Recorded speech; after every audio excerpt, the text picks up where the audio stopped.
Hello and welcome back. My name is Steve Mann, and today we're going to learn about cameras, the fundamental question of what is a camera, how does a camera work, just basically what is a camera? A camera is like, this thing on my eyeglass that captures my world as it is, or these things back here that capture, there's different kinds of imaging systems, intelligent image processing. We have all kinds of camera vision systems, like in these smartphones and everything, for augmented reality, modifying our visual perception of reality, helping people see better and understand their world. So let me begin with a kind of look at what is a camera. I have over here a document camera, a camera up on the ceiling looking down at the table. And that's another kind of camera. That's called a document camera. I've got some cameras laid out here, and I'll explain what they are. This is a camera here. This camera here is more than 100 years old, and it's got leather bellows, and you can see the bellows keep light out, and there's a lens at the front, and there's film image plane at the back. And the way this kind of camera works is there's a film holder. The film goes in this film holder. You have to load the film in the dark, of course. You have to load it in complete darkness. And you slide the film in like this, and then this dark slide comes in like that. You load this in the dark room, and then you have your film inside this film carrier, and then you insert the film down inside the camera like this, and then you pull up this dark slide here, and then you take a picture through the lens, and then you push the dark slide back down in here and take it out, bring it back to the dark room, and develop it. And then later, the invention of roll film made photography a lot easier and a lot more convenient, because you would now have a roll of film. And inside here there is a spool, and the film travels from left to right. There's a spool here where the film goes, and the film's supplied off the supply spool onto the take-up spool. There's another spool. When you get a new roll of film, you put this spool over here like this, and put the old film in there and wind it on. And so one film, this winds up the film, and it winds from here over onto this spool.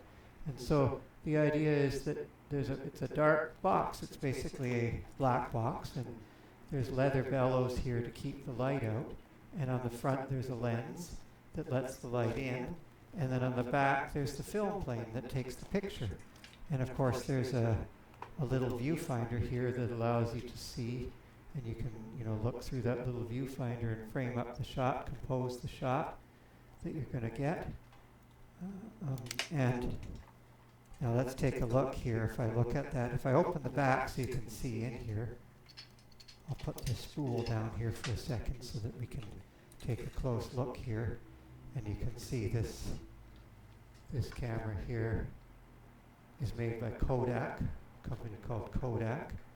And so there's a shutter here, shutter mechanism, and as I have to clock the shutter, and then there's different shutter speeds. Now it's on infinity. T and B are infinity toggle and bulb, and then there's 1 second, half a second, fifth of a second, tenth of a second, 25th, all the way up to 1/400th of a second. But right now it's on infinity, which is bulb. Now if I turn up the backlight, the light on the floor, you'll be able to see right through here. You can look right through this camera. I just move a couple of things out of the way there so you have a clear, easy view down inside there. And now I've got this thing open so you can actually see. Now there's something called the f-stop, or the aperture here. And you see those numbers there. When I close this, you can see I'll start to close it now. You can see the hole gets smaller. The opening in that lens is getting smaller as I close this. There it is. See, the opening's very small, and as I open it, it gets bigger and bigger and bigger. So what do these numbers mean? There's numbers on here. There's a number like 5.6. That's a certain ratio between focal length and diameter. 5.6, 8, 11. The number here, 5.6. If you double 5.6, you get 11. And if you double 11, you get 22. So each time you double it, you get every 2 of these clicks is doubling. So each click is the square root of 2. So that's the relationship between them. This 5.6, if I multiply by that by the square root of 2, I get 8. Multiply that again by the square root of 2, I get 11. By the square root of 2, 16. By the square root of 2, 22. By the square root of 2, 32. And if we continued, it would be 45 and then 64. And so on. And so each time you go to the next click, it's letting in twice the amount of light, because the amount of light, this is proportional to the diameter of the opening, and the amount of the light is proportional to the square of the diameter of the opening. So there's a square root of 2 factor with the ratio of the diameter, because they want a factor of 2. So each of these lets in twice the amount of light. 5.6, close it to 8, that lets in half the amount of light. 11, a quarter the amount of light is at 5.6, 16, an eighth the amount of light is 5.6, and so on. And then over here, you've got the shutter speed. So at the moment it's at infinity, and so I've caught the shutter to stay open as long as I want it to stay open. And when I'm done the exposure, I close it. And if I change it to B here, just turn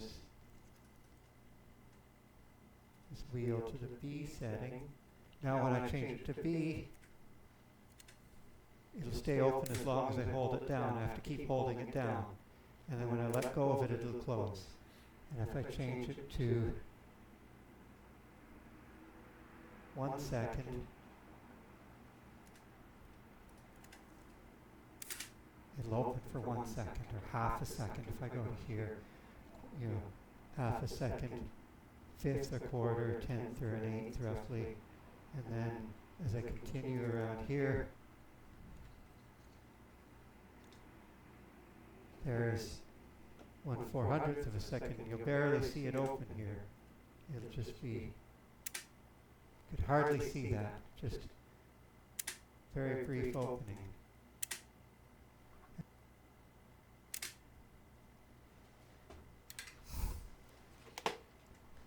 One of the things I really like about this camera is it's a compact camera. It folds up. So you see the leather bellows allow the whole thing to fold up into a small package, and then you can put it in your pocket. It's a little pocket camera that you could carry around, and it allowed for photography to become quite portable. There's a little button here you push to open it, and you pull it open, and then out it comes, ready to shoot. And there's a little thing you can flip on the bottom. There's a little thing you can flip down here so it stands up straight. So each of these cameras has a nice little interesting story to tell. These are box cameras. The camera is a little box. There's a little shutter here that opens. For example, this is another kind of this is a film camera. Again, a little film cassette here. You put the film in here, and it winds through. And this is a nice camera. It's called a Brownie Camera. And as you crank the film through, it cocks the shutter. And then when you open it, when you release the shutter, this is the shutter release lever here. When you open it,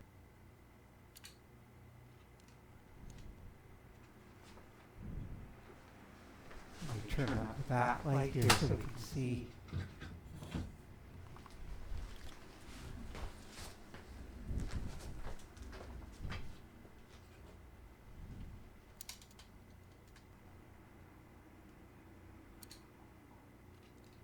You can kind of see it open there.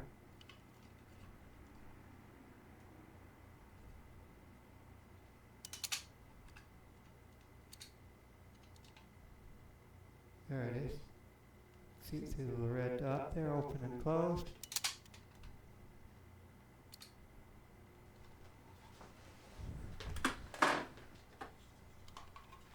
So this is the little film cassette goes in here.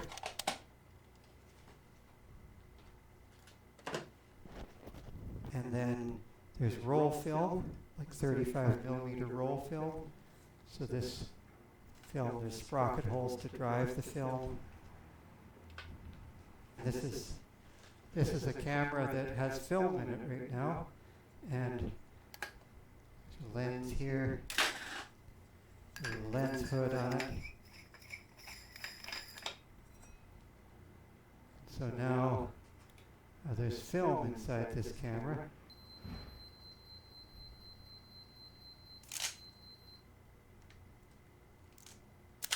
As I advance it, here as I pull the lever, it winds film off the roll, and it's just like this. There's a little roll film here. There's a roll like this inside there, and when I pull it forward, it grabs onto the sprocket holes and advances the film, and pulls the film to the next layer.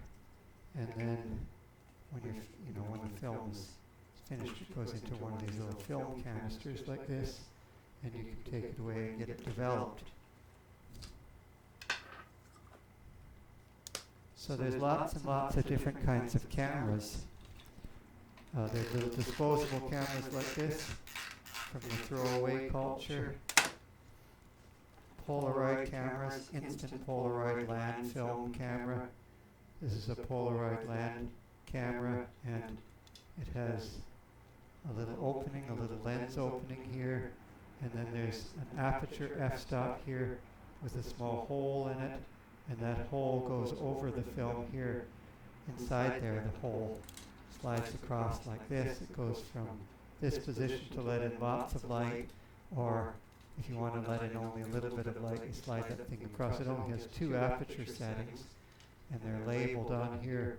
One is designed for 3000 ISO black and white, and the other is designed for 75 ISO color film.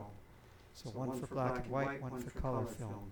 Much like this camera here, you can see it has just 2 f-stop settings, one for black and white, and the other f-stop setting for color. See, the color f-stop is a bigger opening, and the black and white is a smaller opening, because black and white film is more sensitive to light.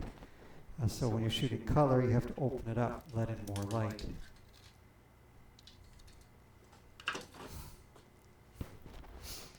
Then, of course, there is the video cameras. There's a TV camera like this.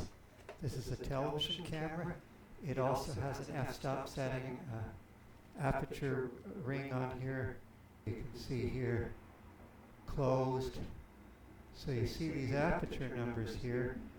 This is f2, f2.8, f4, 5.6, 8, 11, 16, and then finally there's a setting called C, which is closed, which is completely closed. So that C setting is for television cameras, because television cameras are easily damaged when there's too much light going in them. So that's wide open here, and as I close it, you can see these 3 leaves getting smaller until it goes completely closed. From completely closed to wide open.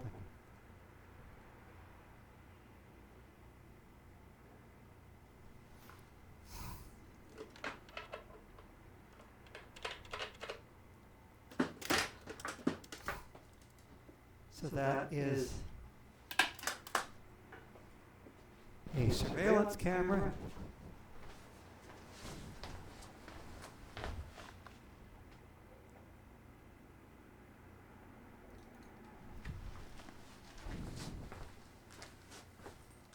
And this is also a surveillance camera.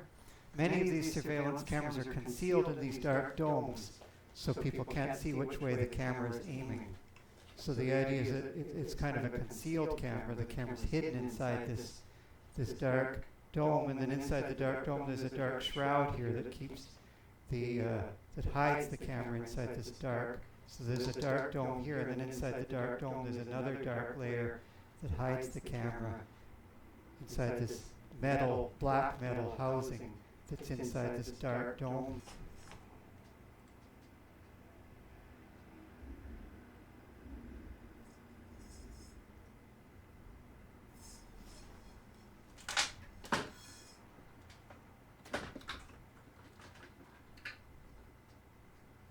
This is a housing for streetlight cameras. It's, again, a dark housing, and so when you close it off, it's dark inside, so it's hard to see. So from the inside, you can see out quite clearly, but from outside you can't see in very clearly. It's interesting how when you're inside looking out, it's very easy to see, but when you're outside looking in, it looks quite dark. And so again, this helps to conceal the camera so people can't see how many cameras are in there or which way they're looking. So the idea in security and surveillance, they like to hide the cameras. And of course you can hide cameras inside eyeglasses like this. It's very easy when you're inside the eyeglass to see out. You can see quite clearly outside, but when you're outside the eyeglass, it's a lot harder to see in. So again, you can hide cameras inside eyeglasses, and there's many different eyeglass camera systems available. Augmented reality overlays, computer vision systems, eyeglasses like the Vuzix Blade that have computer camera vision systems inside them, and overlays, augmented reality overlays, and so on.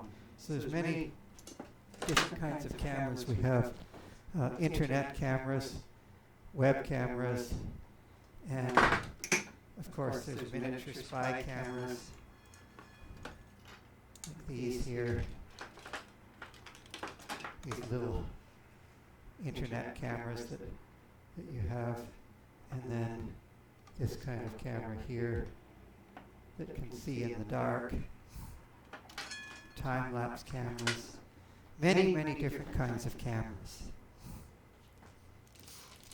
Here's the camera from a Huawei P30 Pro.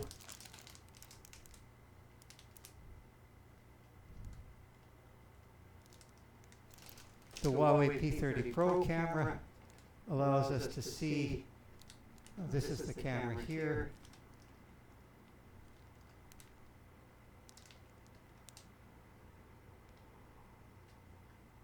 Leica camera, and here it is, and of course you can see, you can go from really wide, here 0.6 times, and then you can start to zoom in more and go up to 50 times, and zooming in, and so you can see small fine details and things, like you can read license plate numbers on cars or see things that are far away. So it gives you this capacity ranging through these different cameras to be able to zoom in on things and see things. Another common feature of cameras, one of my own inventions, is called HDR, high dynamic range, that combines multiple pictures together, differently exposed pictures together to extend the dynamic range and see details that were otherwise invisible. So I will be talking a lot in this course. We're going to learn all about imaging and cameras and image sensors, all these modern technologies. We're going to start with the oldest kind of camera, perhaps, something simple called a pinhole camera. And this is a pinhole camera that I made in a wooden box. So it has a little opening here, a tiny little hole through which light enters to take a picture. There's a little hole here I made in a little sheet of brass foil, and then there's another piece with a bigger hole, and then another piece with the wood here. And the F number of this camera is 312. The F number, the ratio of the focal distance divided by the diameter of the hole, is 312 for this camera. This is the opening. So it's just a box. It's a black box. I painted it black inside and out. Inside the box is black and outside the box is black. And you just put a piece of film on here and close it shut. And then when you want to take a picture, you just peel back this and open it and take the picture and then close it again and take it back to the darkroom to develop it. And so this is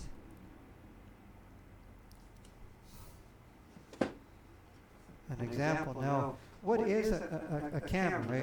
I have a good example here is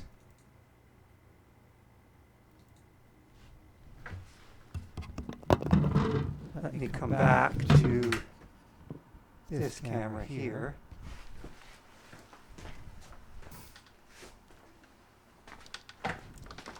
So this camera here is a good example of teaching and understanding.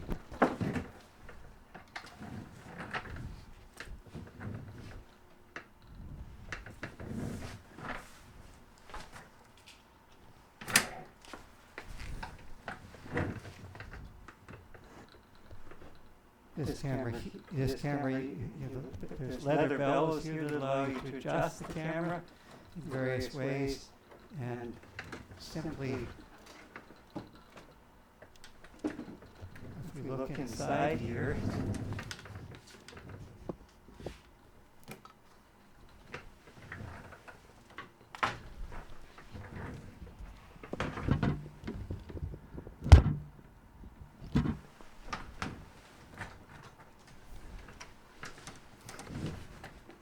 so what is inside here? There's just a ground glass. There's a piece of viewing glass that allows us to look inside the camera to look at the image that's appearing on the camera. This is just a frosty glass. See, if I put my hand there, you can see it, but as I back off, it sort of disappears. You can kind of see there, as I back away, it's a frosted glass, and so it creates a visual form of the image. You can see the image appear on the ground glass, and then in here there's just a lens board. In fact, if I take that out, if I sort of disassemble this camera for a minute, come around to the other side now, and take this off. Now there's a lens on this lens board, and there's a camera here, camera body. So the body is just open, it's just an open box. The purpose of this body is just to keep light out of the box, keep light away. So, and then when I put in this lens board, when I assemble this back again, the lens board goes in here, and the viewing glass, the ground glass, goes in the back of the camera.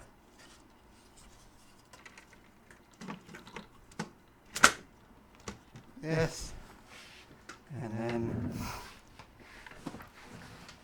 so now I have my camera mounted onto a tripod so that it's held steady here. And the way a tripod works is there's three legs. The way a tripod works is there's three legs here to hold the head up in the air, and then there is a screw thread at the top, and of course it screws into the camera. And these screw threads are all standardized. They're all the same. They're all 1/4 inch, 20 threads per inch. So it doesn't matter if the camera is 100 years old or more than 100 years old, or you just got it recently. They all take the same standardized mount.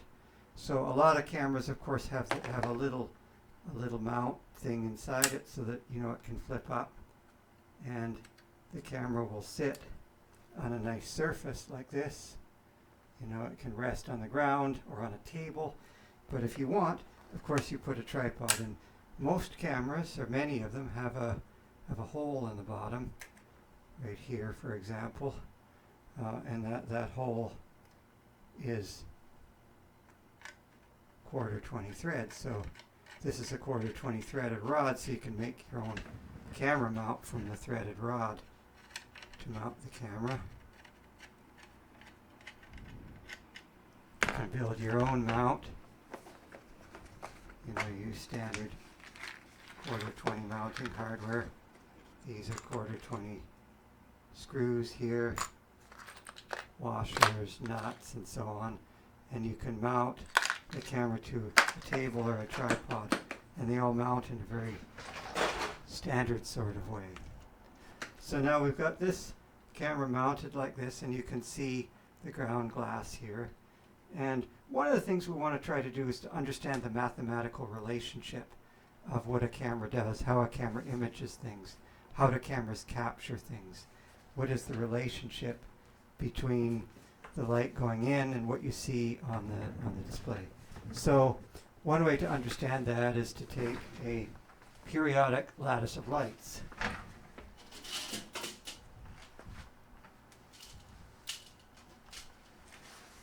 We often try to understand things in terms of Fourier series, Fourier transform, Fourier series representation. So here I have an array of uniformly spaced lights.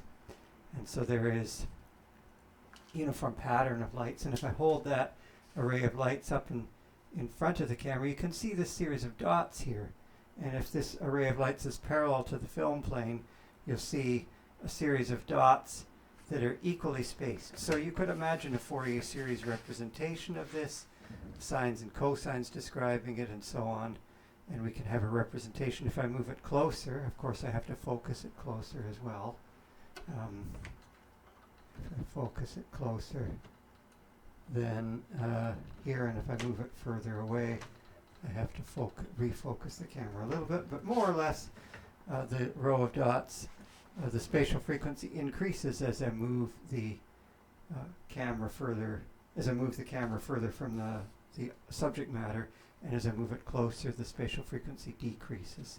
Now what's interesting is if I put it at some angle like this, over here on the left, these dots are at a higher frequency versus the dots on the right are at a lower frequency, and vice versa. If I put it around like this, it goes from low to high or high to low. And so we have what we call a chirping phenomenon, where the frequency is increasing or decreasing as we move across. We all know what a chirp is in time, like an up chirp in time, like the sound that a bird makes. You know, that's an up chirp, or a down chirp, where the frequency decreases as a function of time. But we live in the space-time continuum, so chirps can occur as a function of space.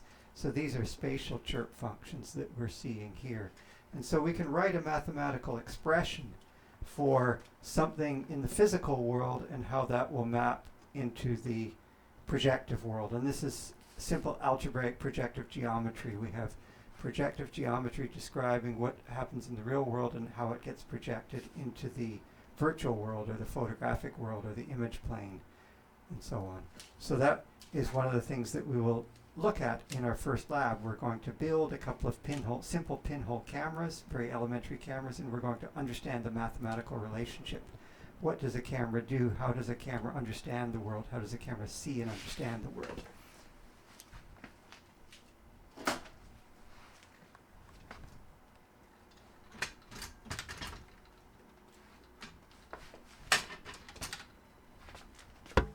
Let me take this camera here and adjust the aperture of the camera. I'll close it down really small so it's quite dark and it has a lot of depth of field. And you can see now, even when I hold this here, I've got this uniform lattice of lights here, and then as I bring it around, you can see here the points are further apart at this end, and then as they get further from the camera, they get closer together in the image plane. And vice versa, if I turn it around this way, it does the opposite. The points are close together at this end, and then they get further apart at this end where it comes closer to the camera. So when they're further from the camera, they appear closer together, and when they're closer to the camera, they appear further apart. And so we can try and write a mathematical expression for that function. Let's go back here.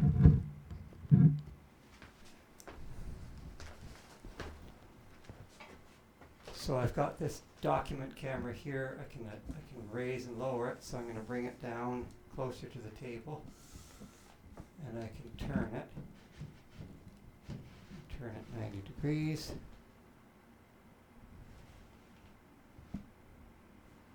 This, and then I'm going to clear off a little bit of space, make some room here.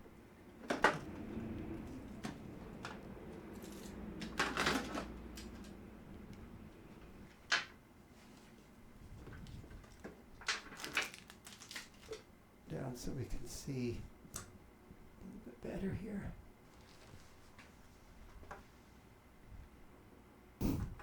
So I want to talk about what is a camera.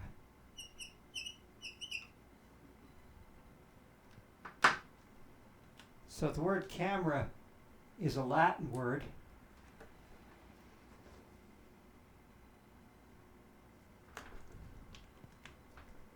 It's short for, it's an abbreviation for camera obscura.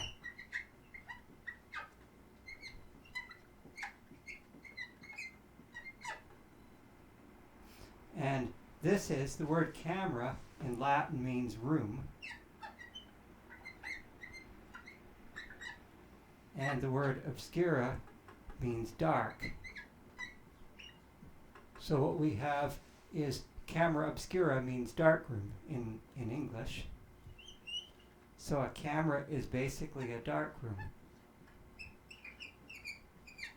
In the old days, cameras were large rooms, and you would go inside the room to take or see or understand the picture. So if you're doing a painting or making a picture, you would be inside the camera making the picture. So the way that a camera worked is typically you had a room like this, and there's an opening in the room, and upon the wall you would see an image. And so what you'd have is you'd have this, you've got subject matter, you'd have some kind of subject matter outside here, and rays of light would go through that hole in the wall and create an image on the inside of the room. So you would have this image here projected onto the wall opposite from the subject matter outside. So if you sat in this room, you could make a painting or drawing on the wall of exactly what was outside, following the simple laws of algebraic projective geometry. And so if you're inside this room, you could see the subject matter outside the room. And so in some sense, therefore, the camera is this mapping of reality into the space. So now, one question you might ask is, well, how big should that opening be? If you have a large window in a room, if you have a room with a large window, fairly large opening, and you have subject matter here,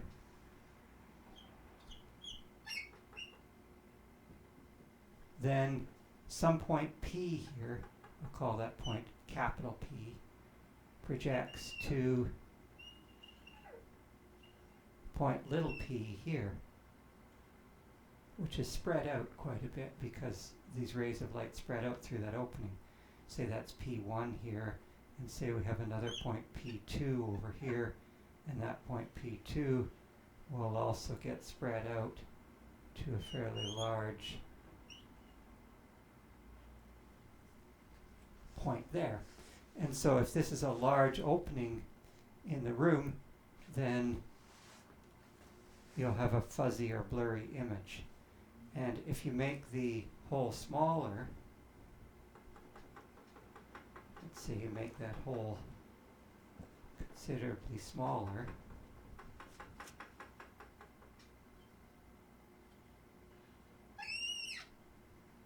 then what you'll find, there's P1, little p1, and little p2, and so you'll have a sharper image inside the room up to a certain point. Of course it'll be darker, so you have to let your eyes adjust to the dark to be able to see it. And so what you typically do is take, if you have a room with a window, you could cover the window with black paper and then just make a small hole in the black paper to allow light to come in through a small opening, and then put a white screen here. So the kinds of things you're going to want to have are some white paper or sheets of white paper, or find a light colored wall to make the screen. You'll want black paper to cover the window, or to make the aperture, and then you'll probably want scissors or a knife or something to cut an opening, or a pinprick, or a pencil or something to make a hole through the cardboard.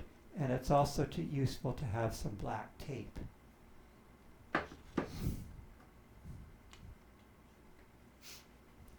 So now, as that hole gets smaller, there comes a certain point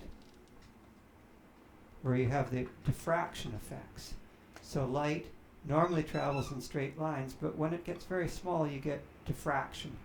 And so at some point in time that light spreads out and you get diffraction. The far field diffraction pattern is the Fourier transform of the electric field across the aperture. So we know from Fourier theory when something is small in the physical domain, it becomes larger in the Fourier domain.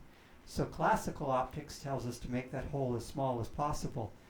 But modern optics, Fourier optics, tells us that as we make that hole smaller, the image will actually get blurrier. So there comes an intersection point or an optimum point, an optimum hole size for sharpness alone. Of course, if you want more light, you make the aperture bigger.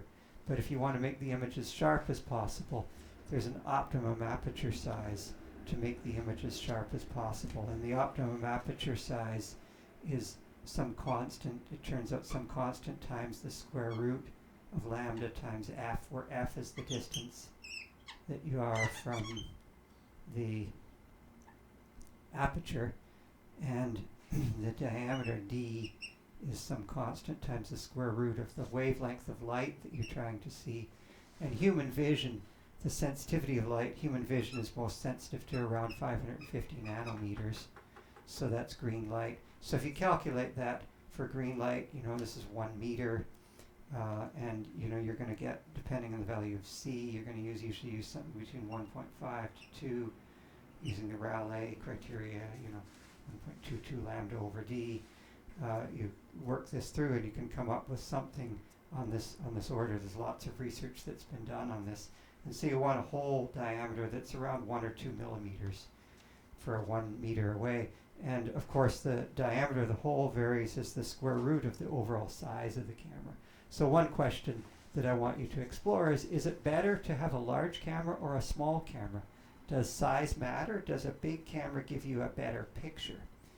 In other words, you make the camera 4 times as big, your hole is only twice as big.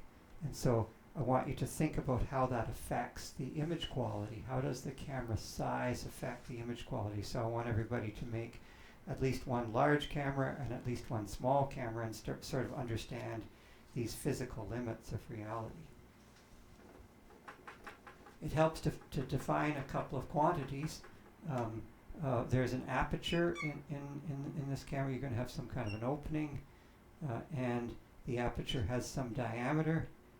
That diameter D, let's say, is the diameter of the opening, and the f number of a camera, and then this is the distance f, let's say, the focus distance away, and the f number of the camera is f over d.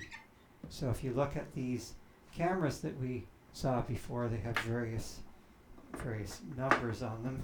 So as you recall, we had numbers on here, and as you remember these numbers, the patterns of numbers are, you know, it goes 1.4, and the next one is 2, the next one is 2.8, next one is 4, then 5.6, and then 8, and then 11, and then 16, 22, 32, 45, 64, 90, and so on, 128. And the relationship here is that each of these is the square root of 2 times the one before it. So if you take every second number in that sequence, let's say I'll circle every second number in blue here, 2, 4, 8, 16, 32, 64, 128. See, each of these numbers is doubling. So that's 2 f-stops apart, and so that's 4 times as much light, because the amount of light coming in is proportional to the area of that opening. So if you make this opening twice as big, you got 4 times as much area, so that's 4 times as much light. So each of these is a doubling of the amount of light, which is a square root 2 increase in the size of the opening. So you see these are marked off in increments of the square root of 2 increasing, which is exactly twice as much light coming in. And so that's one thing to know, is this f-stop concept. So when you make that pinhole camera, you can look at how the aperture, the ratio, the f number, the ratio of distance to the screen divided by the diameter of the opening.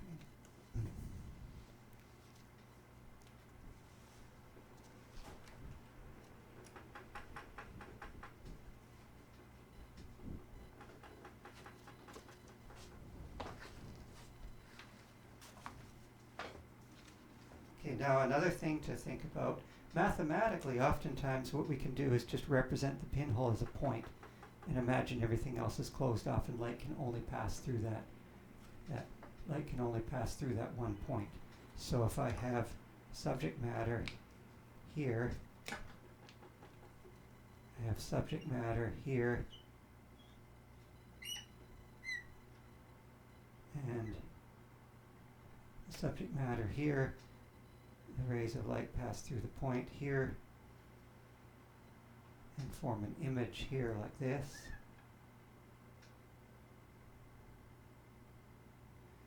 Then this is called the center of projection. It's called the center of projection.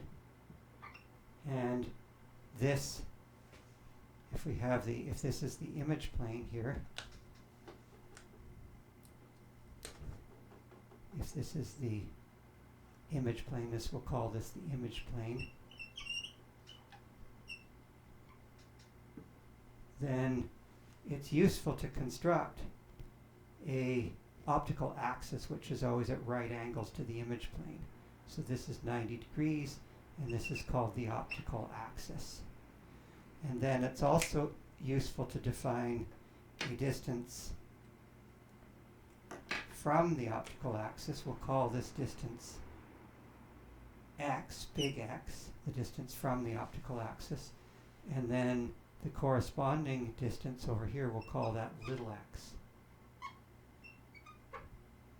And then this distance here between the center of projection and the subject matter, we'll call that capital Z. And this distance here, we'll call that little z, lowercase z, lowercase z. And so now the relationship here, this is like zoom, the zoom setting of the camera, because you can zoom in or out by making this, we can zoom in, we can put an image plane here, we can slide that image plane back and forth. What happens if we zoom? If we move the image plane over here, we make the image bigger, it will be magnified more.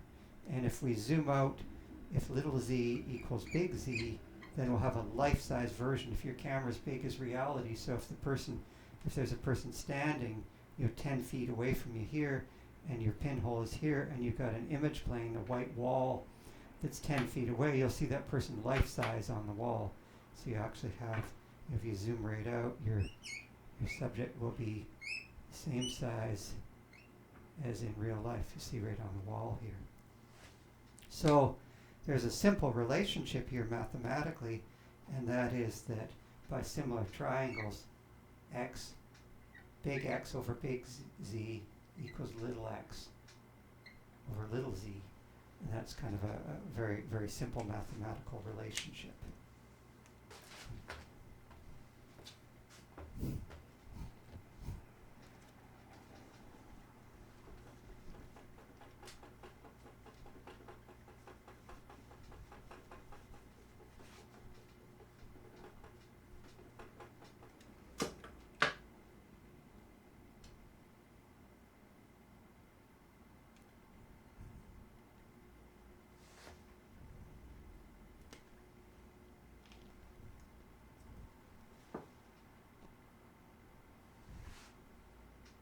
So if we have an optical axis, this is our optical axis, and we have subject matter here somewhere. We have, go right up to about here.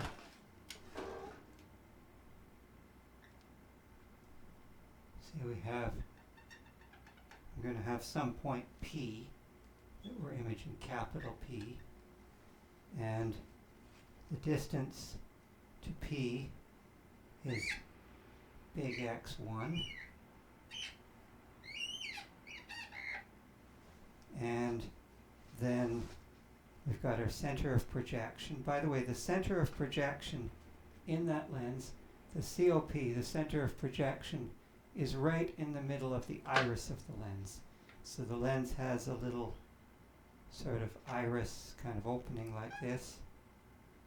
and it's right in the center of that iris. That's where the center of projection of that lens is. And it's often marked on the lens, so it would be right inside, right where the iris of the lens is. That's where the center of projection is considered to be, or is. And so there we have the center of projection, and then we're going to have right here, right where the film plane is, we're going to have here, this is the center of projection. We're going to have some point P, and down here we've got some point little p, and then we have here this distance little x1, like this, and then we're going to have our distance. So again, we have the distance z, we have big x1 over z equals little x1 over little z. And so now let's suppose that we took two pictures, one picture like this, and then we tilted that camera around, we rotated that camera through, say, a positive angle, like we're going to turn it through a positive angle theta to another direction, and we want to know the mathematical relationship between those two directions. In other words, we want to consider there's a pattern here, maybe there's a wall here with periodic patterns, tiles on it, or cement blocks, cinder blocks, or some repeating pattern on this wall. Let's say if there was some pattern on here like this, we had equally spaced points here. And they map, of course, over to here to equally spaced points over here. But when we rotate that camera, it's no longer lined up with that wall. It's at some other angle. So the question is, what is the mathematical relationship? What is the mathematics? The fundamental mathematics of a camera is that of projective geometry. So we're going to say that camera tips through a small angle theta. And now it's looking at that wall. And so this plane here is no longer parallel to this plane here. It's tipped over at just a little bit of an angle. So now let me take another color. Say I'll take this blue color, and I'm going to draw a new optical axis here. So I've got this new optical axis. I'll just carry that out here, and I'll carry that optical axis in this way. And then for generality, we'll set a new, let's say we make a new a new zoom setting as well. So we'll make a new, so this is x1. We'll say, let's make a new z2, like we'll make a new zoom setting. So that point P, let's say I'll draw a new image plane here without loss of, we can generalize, and we can always set z2 equal to z1. So this is little z2 here is the new zoom setting. I might even zoom out. So we're going to tip the camera through a 90 degree, or through a small angle theta. Could be any angle we want. And then while we're tipping it, we're also going to zoom it, shorten the distance z, little z. And so we've got here,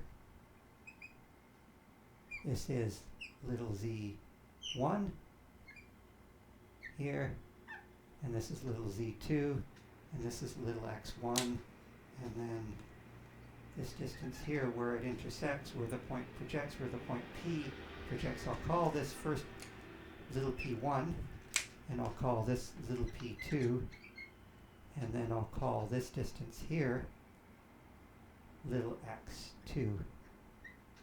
Again, it's the distance from the optical axis. So this is OA2, and this is, I'll call that OA1, optical axis 1. So now we've tipped in just a little bit, and the amount that we've moved, the change in angle, I'm going to call that change in angle theta. And then I'm going to use the Greek letter alpha to represent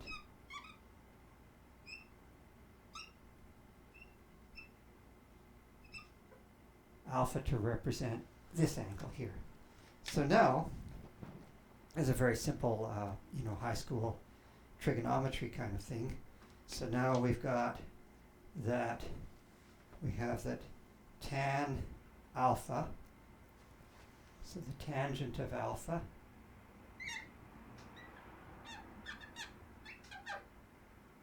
tan alpha equals big X1 over big Z1, which is equal to, and this is, by the way, this is big Z1 is this distance, is equal to little x1 over little z1. So that implies that alpha equals a tan little x1 over little z1. Then we also have that tangent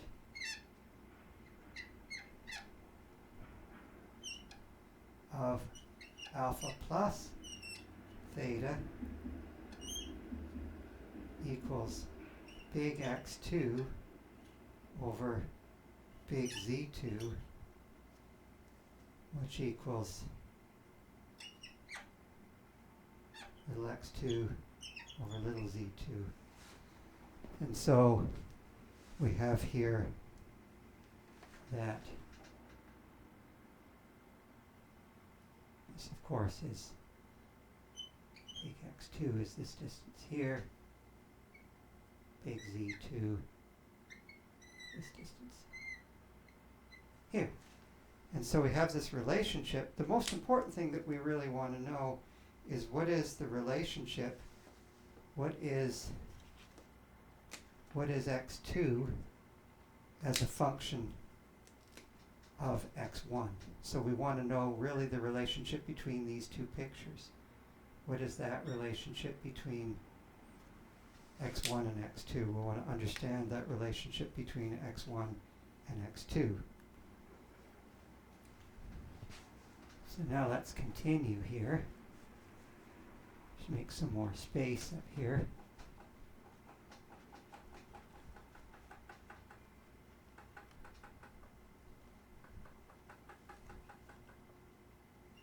This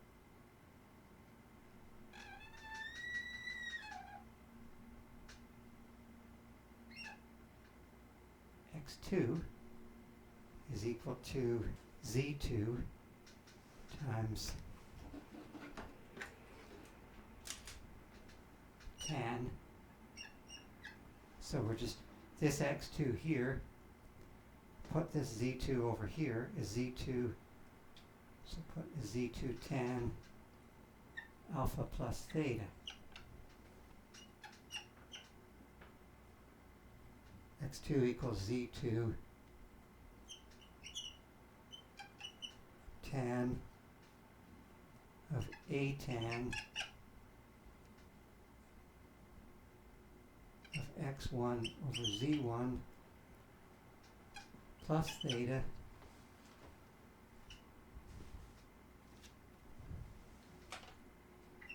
for all x1 not equal to what we call, when there's a certain value where the tangent function blows up.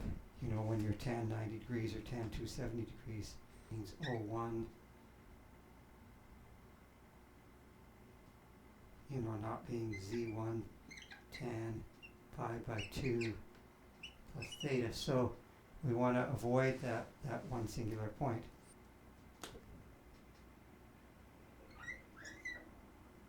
This is just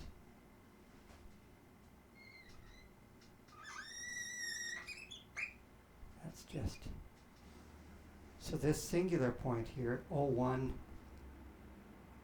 Z1 tan pi by 2 plus theta. This is, you know, arctan x1 or Z1 plus theta equals 90 degrees or 270 degrees or multiples.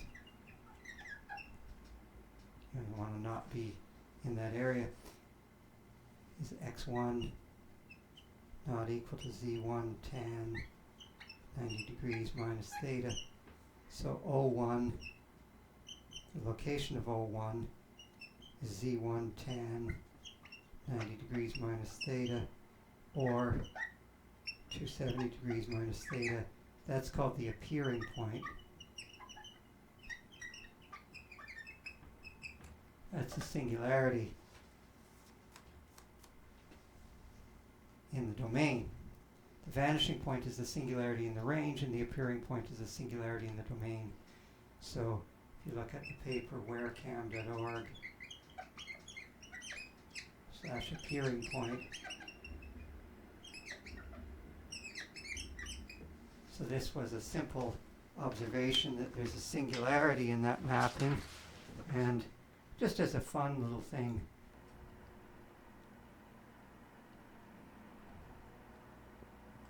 and this is an artist at the railway tracks, and you can see the vanishing point and the appearing point. So in this diagram here, the appearing point is the point in the domain that never gets mapped to the range, and the vanishing point is the point in the range that never gets mapped from the domain.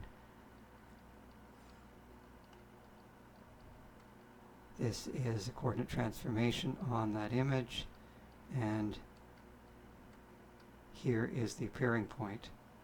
And this is if we de-chirp that the railway tracks, and we have the spatial frequency constant. Parallel lines never meet now. So now that was a little aside over here, this singular point. So getting back on track here, we have x2 equals z2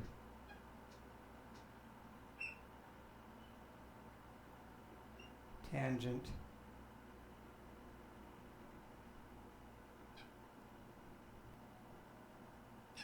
alpha plus theta, and we can use a simple trig identity.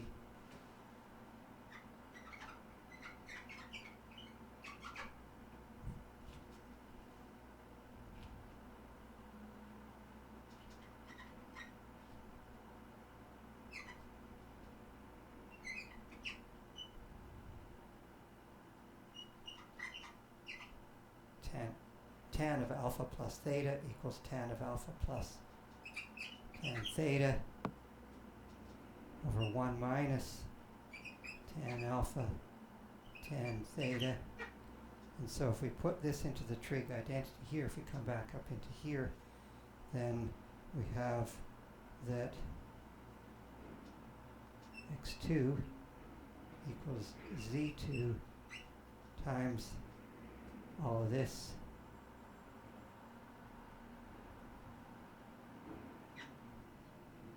equals x1 over z1 plus tan theta over 1 minus x1 over z1 tan theta. And then we can take some simple substitutions and let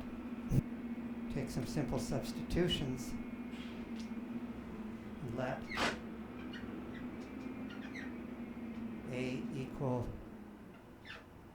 z2 over z1, and let B equal z2 tan theta, and let C equal negative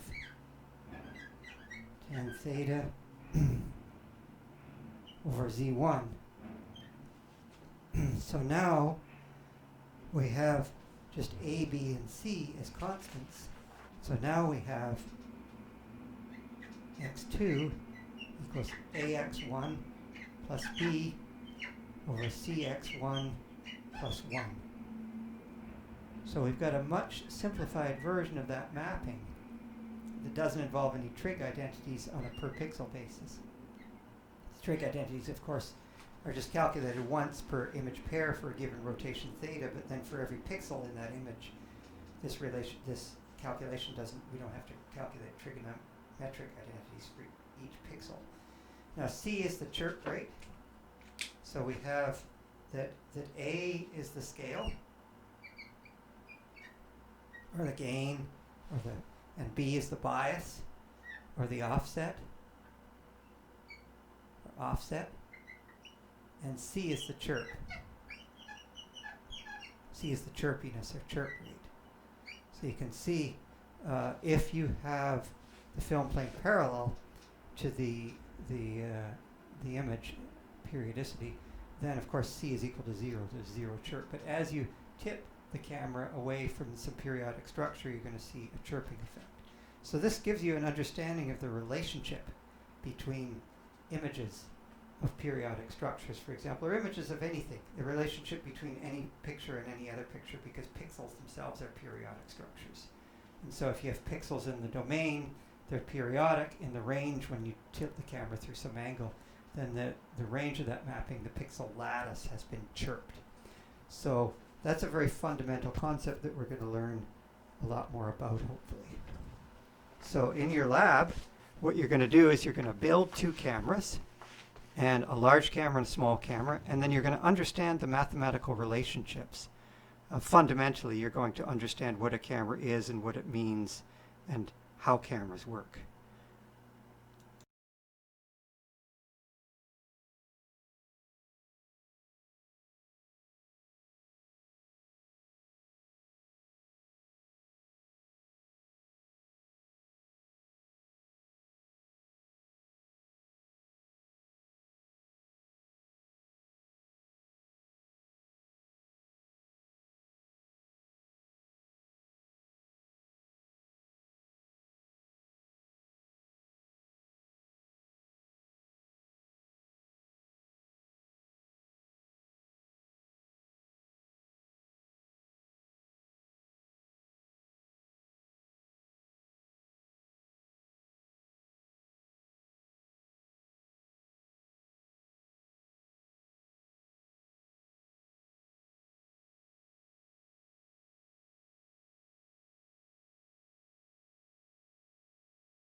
Okay, so in this lab, we're going to build a couple of different cameras.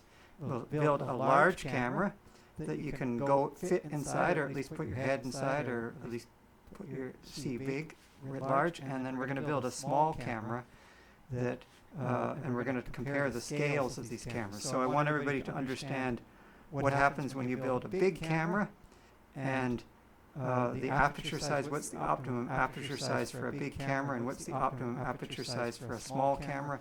It turns out the size of the aperture, the optimum aperture size is the square root of the dimension of the camera, the linear dimension of the camera, say the distance from the aperture to the sensor, to the image plane. So I want everybody to understand those concepts. So let's build a couple of cameras just to understand in very simple terms what is a camera. So we're going to build a couple of different cameras. I'm going to build a camera in my darkroom, in which I have a skylight in the darkroom, and I'm going to which is normally covered up to keep the darkroom dark, and I'm going to make a small hole in the covering of the skylight so that we'll be able to have light coming. We're just going to take a piece of black paper, and we're going to cut a little hole in there, and we're going to put that over the skylight, and then just have a little pinprick of light coming into the room, and that'll light up. There's a nice big tree over top of the darkroom, and the branches of that tree will cast and form an image in the darkroom, which we'll take a picture of. And then the other example, I'll build a camera in my wood shed. I've got a wood storage shed. It's big enough I can crawl inside there and see the image from inside the camera, just like they used to do in the old days, you know, with a tent or the camera obscura. Camera is short for camera obscura, which means is Latin for dark room. So let's build a couple of cameras.